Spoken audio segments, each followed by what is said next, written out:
Hello everybody and welcome to our latest video, surf turf and egg slice.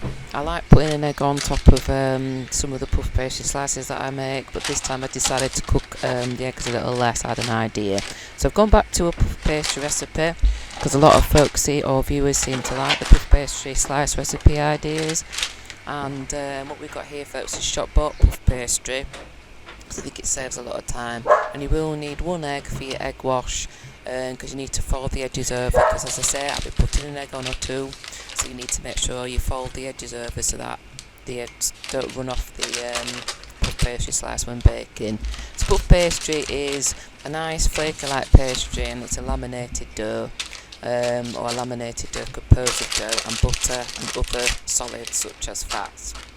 It's actually Greek in origin, is puff pastry, and instead of using butter in between your pastry layers when you're making it, they used to use olive oil years ago.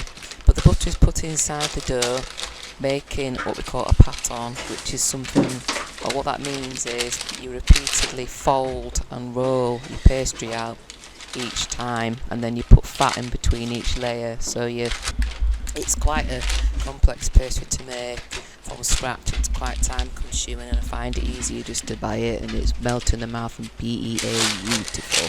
So as you can see here, folks, I've used a fork. You can use anything you want to decorate the edges. It doesn't really have to be too fancy, it's just nice to have that rustic homemade feel sometimes. Egg wash the edges again, look. Okay, I'm using bacon, but you don't have to use bacon. If you are a Muslim or a vegetarian, you can use vegetarian alternatives. It's up to you. Even nuts you might want to put in there if you're a vegetarian. You can use halal meats if you're a Muslim, or you might want to use different types of meat. If bacon's not for you, it's up to you. But the surf and turf idea is just something I thought would be a nice combo. Put a little bit of seasoning on that. There's a little bit of pepper going on, no salt because the bacon's salty. Healthy eating is important.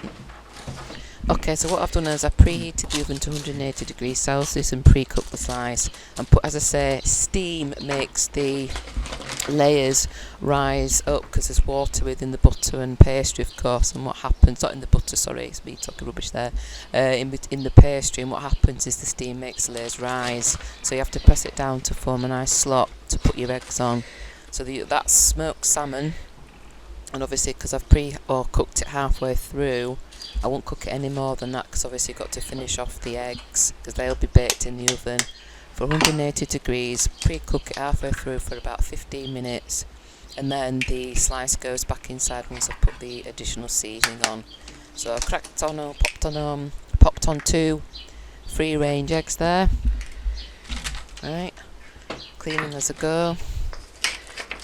So it's important when you're cooking that you're tidy as possible. Sometimes I can be lazy, it depends on my mood. But there you go, some pepper, basil. If you've got any herbs growing in the garden, go help yourself. But I just thought it'd be easy just to use the dry kind just for now. Wasn't really in the mood because the dogs are messing about as well. Lemon juice going on there, look, for a little bit of flavouring because there's fish on there. But surf and turf I think is always quite an interesting combo. There you go, everybody. That's the end result after about 25 minutes total baking time. But as I say, if you like your eggs runny, I'd put them on halfway through, otherwise they won't come out like a nice sunny side up egg, if that's making sense. There you go. Beautiful for lunch, beautiful for somebody who might like to have fish for breakfast. It's just a quick and easy snack for any time of the day. Beautiful.